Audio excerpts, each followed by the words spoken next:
Čaute, tak som pozeral vývoj, čo sa stane s medvedicou Ingrid a jej dvomi mláďatami. Ma to veľmi sklamalo, že nakoniec to muselo skončiť tak, že ju zastrelili a zvieratá idú do zoo, ale stáva sa to aj tu v Kanade.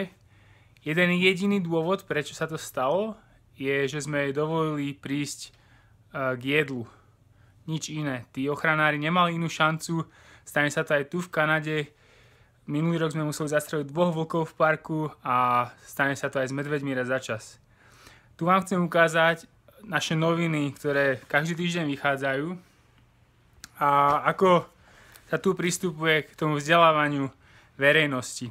Takže prvá strana hovorí o všetkých aktivitách, ktoré museli wildlife officers alebo ochranári robiť preto, aby ochránili medveďov a ľudí.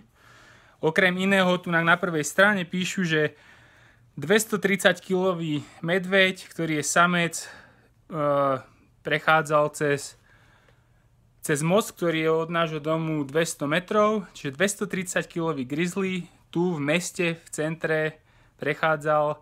Nemuseli sme ho zabiť, pretože v celom meste sú kontajnery zaistené. Druhá strana novín pokračuje.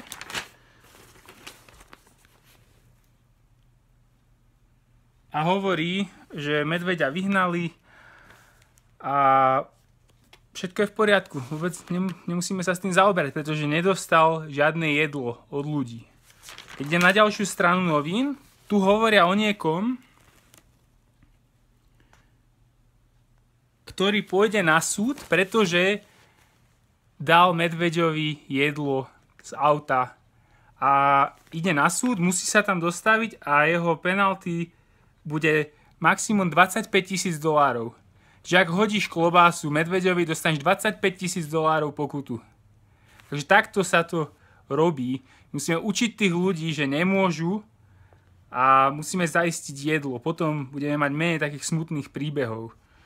Takže Slovensko má čo robiť a